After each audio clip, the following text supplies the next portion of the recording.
Welcome to my channel. My name's Bissy, and in this video, I'll be breaking down 5 times Lestat hid the truth or outright lied in Interview with the Vampire. So if you haven't seen the show, please know that this is basically one massive spoiler. Number 1. Lestat hides his fire gift.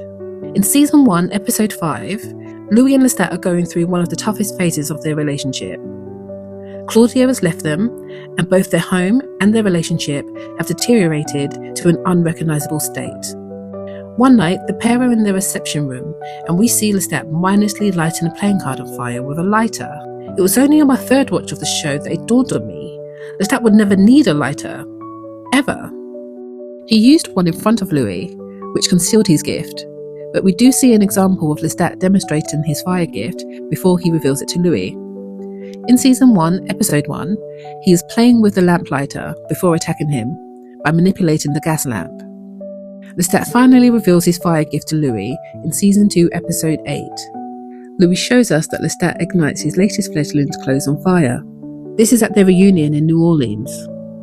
I did note, however, that Louis didn't seem completely surprised at seeing this. Maybe he just expects new revelations from Lestat at this point, and has accepted that he cannot know everything. And maybe, just maybe, that's part of the fun now. Number 2. Lestat downplays his motives. Lestat resigned himself to killing only the worst of human beings very soon after he was made by Magnus. When he hunted exclusively villains, people he deemed deserving of such an end, which was partly why he took so much pleasure in the theatrics of his kills. Something that really displeased Louis.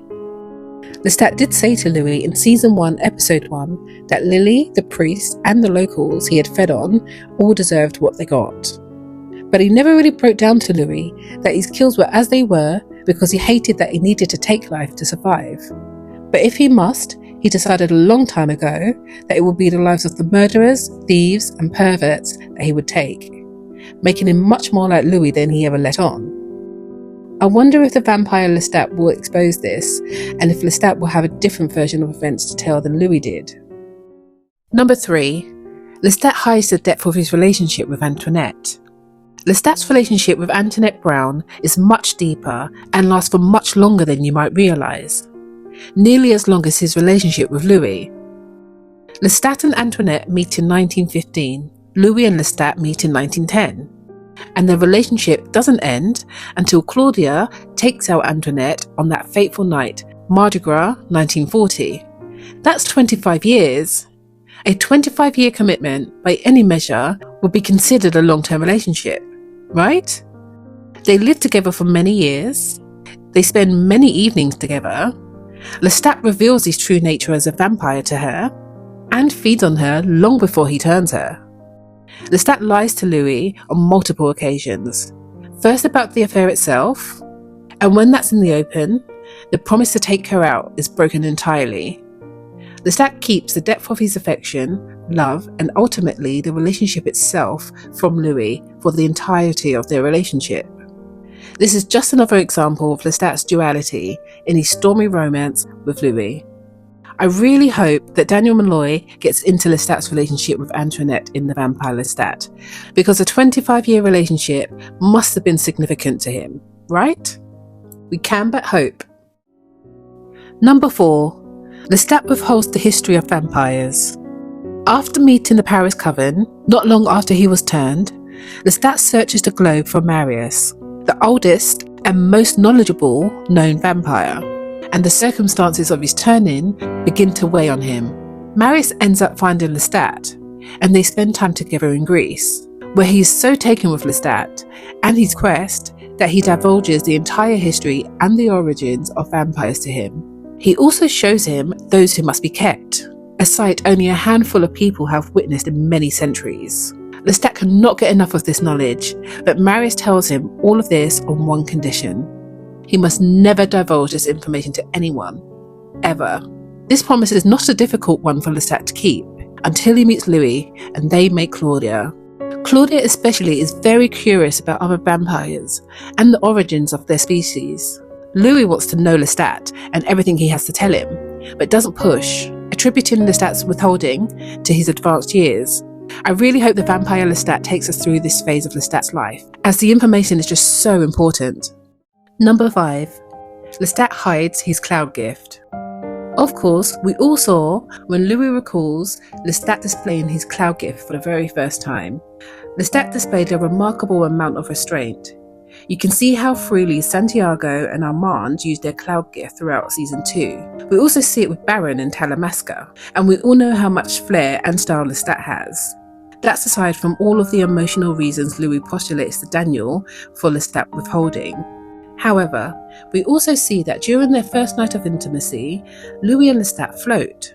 But I have to question if Louis was fully aware in that moment that Lestat had used his cloud gift, and that they had physically left the ground. Or did it just feel so euphoric that he felt weightless in that moment? Or maybe the show wanted to portray how otherworldly that moment was for the pair, that having them literally float whilst in an embrace was a brilliant creative choice. I'd love to know what you think, as I haven't landed on a firm conclusion yet, so let me know if you do have any thoughts about this. I wonder if that'll be one of the questions that Daniel asks Lestat in the Vampire Lestat. I hope so. So that's been my list of 5 times Lestat lied to Louis. If you stayed this far, thank you so much. And as a thank you, here are 5 facts about Lestat you may not know. Number 1. Lestat is a member of French nobility. In the show, we meet Lestat not long after he arrives in America. He doesn't give very much away about his history to Louis and Claudia, leading to Claudia's frustration, but Lestat is actually French nobility. His father was the Marquis of the Auvergne in France, making Lestat a lord. Lestat was the 7th son, and the youngest of the 3 who had made it to adulthood. The family were noble, but they were struggling financially, as their wealth had been used up long ago. So much so that Lestat became the hunter that fed their family, which actually leads to a pretty big plot point in Lestat's story. I don't know how much the Vampire Lestat will go into this side of Lestat's story, but I'm excited to find out. Number 2. Lestat is half Italian. His mother, Gabrielle, is from Naples and married his father, the Marquis of the Auvergne in France. She is fierce, possibly born in the wrong time, and loves Lestat fiercely. She openly favoured him over his brothers, not just because they shared the same physical features, the blonde hair and fair skin, but because their souls were kindred. She was the only person in their family with some education, and would write to her family back in Naples often. Lestat would look on with resentment as she did, as she never spent the time to teach any of her children to read or write. Number 3. Lestat moved to Paris with Nicolas. After the legend of the wolf killer had spread, Nicolas and his father, a wealthy family but not nobility, visit Lestat's castle to present him with the iconic wolf fur-lined cloak. Nicky is cynical, often bleak and troubled, and of course, Lestat is drawn to him. Nicky and Lestat soon fall for each other and begin to hatch a plan to run away to Paris.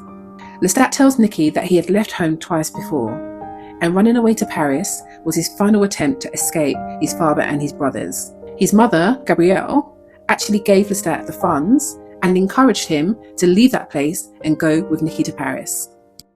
Number 4. Marius's instruction. Lestat meets Marius long before he meets Louis, but after he left Paris. Marius tells Lestat the history of vampires and their origins, and of those who must be kept. But there is one condition. Lestat must never repeat what Marius has told him. Ever. When Marius finishes his tale, he instructs Lestat to go and live at least one human lifetime. It was this instruction that led Lestat to travel to America and ultimately meet Louis. Number 5. Akasha's blood. Lestat mentions that he has the blood of Akasha in him to Louis and Armand in Season 2, Episode 8 of Interview with the Vampire. I'm so excited to really get into Lestat and Akasha's relationship. But for now, I will say that Akasha, the most powerful vampire, the Vampire Queen, offered her blood to Lestat many years ago. Fire cannot kill him unless he is willing. Lestat said this to Louis and Armand, but it was kind of glazed over. I hope we're going to find out more about this power and how we got it in the Vampire Lestat. I cannot wait for the Vampire Lestat, like seriously. So let's go on this ride together. I've loved making this video, and if you've enjoyed it and would like to see more videos like this from me, please do subscribe and like this video. It really would mean the world to me. Thanks. Bye.